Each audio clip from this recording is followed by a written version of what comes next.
In this video, we're going to be going over how it is that you can set up an email broadcast inside Simplero. So to locate your broadcasts and your emails, you're going to be going and clicking here, which is the page that I'm on now. We haven't sent any email broadcasts through Simplero yet, so we're going to go ahead and just create our first one here. In this step, we can see that we can choose a template. There's a variety of templates that come with the account, but you can also set up a custom one. I'll just go ahead and go with a simple email template here. And here we can see a variety of options that you have. We have the default sender name, sender email, and reply to address that are already populated, and these are set at the account level. We can also override these if we want to, but this is basically it's showing these fields because the override center is actually already displayed, and that means that if we minimize that, that's just going to be hidden. So if we wanted to override the sender, we can click that and then we can go ahead and edit those. It's just basically showing you in the first view the default information that's entered there. So I'll go ahead and just refresh the page so I can get that information back. So the next thing we can do is we can set an internal name for the broadcast. So let's say you wanted to internally refer to this email as something else besides the subject line. We could add that by clicking internal name. We can also add a pre-header to the subject line, which will show up underneath the subject line in the inbox of the recipient, depending on their email provider. But you can add a bit of pre-header text here. We also have the ability to do split testing basically with the subject line. So if you wanted to split test to see which subject lines are going to be performing better in your broadcast, you can do that. It's worth noting that usually you want to have a higher amount of emails to test this. So, if you were only sending this to 10 people, you're probably not going to get that accurate of results. So the more emails you're sending to by using the split test function, the higher the accuracy of the results are going to be. That's how you would do a split test of your subject line. And then down here we have the body. So here we have a few pieces that might be worth reviewing. First of which is we have these interpolation keys that we can add. So as an example, let's say you wanted to do hello and we wanted to add a first name. We could do that, and that'll pull the first name of the contact you're sending this to. And then we can say, here is your link to your content. And we can go ahead and add a link to a content. And this would be the content of a purchase as an example. You can also edit that by selecting here, and then we can select a variety of different links that are already inside your account, maybe the homepage of the website. We can also display this as a button, or by default open this in a new window as an example. So that would be how you would do that. If you wanted to change the color of that, you can just click this, and then we can go ahead and select something different.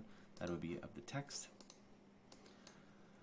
And if you wanted to change the background color, we can go ahead and change that. Obviously, that's not super visible, but you can tinker around with the settings and change them based on your needs.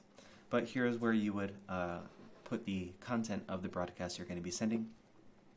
And then once you're ready to go to the next step, after writing your subject line, then you can go ahead and click next. So once you do that, here's where you're going to be selecting the recipients for your broadcast. Here we can see by default it has the list subscribers selected. So you could go ahead and select the list that you wanted to send this to. And then you also have the ability to select conditions if you want. It's not necessary if it's not something that's going to be useful for every broadcast you're sending out.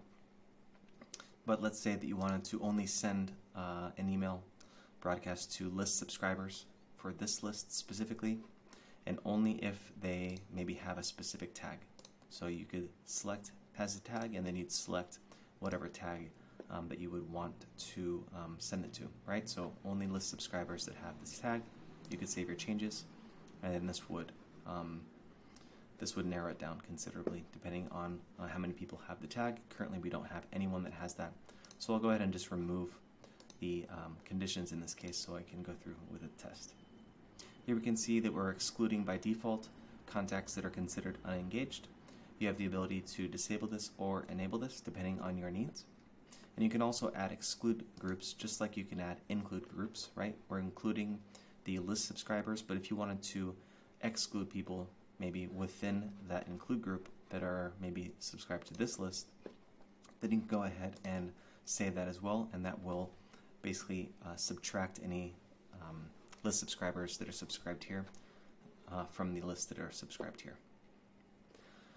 Going down into the preview of recipients, this is going to be telling you how many unique members that are contactable, excluding duplicates that are going to be getting the broadcast delivered to them. And then you can go ahead and go to next. On this page, this is going to show you an overview. It also will allow you to send a preview email to yourself. Directly, all you need to do would be to just click your email address. You can also enter in any email address here to send it to. And it's basically going to show you who it is that's being previewed for currently. So right now you can see it says hi and this person's name, and that's because we're previewing it as that person. So if I change this, you'd be able to see that this would also populate as that as well. You can also see a preview of what it would look like on mobile. And this is just a general preview. It might look a little bit different inside the actual person's email address depending on their email provider or application they're using, but this is usually a pretty good reference of what it is that it's going to look like. From here you could queue it immediately to be sent or to send it later. You could go ahead and select later if you wanted this to be scheduled to be sent at a later time. You can also select the date and time, and that would be how you would do that. And then if you select queue, this is basically just confirming that you want to send it at a later time versus sending it now, or indeed you could just save it as a draft. For now, I'll go ahead and just click off the box so we can continue. You can also immediately save as a draft here. Down here we can see that, what your account time zone is set to. We can also see if the link has passed the link check through our link checker, confirming the recipients and the inclusions and exclusions that you've set up, what template that it is using. You can also change this, and then some additional information down here. So this is the basics of how it is that you can queue a broadcast to be sent through Simplero. Hope that helps. Thank you.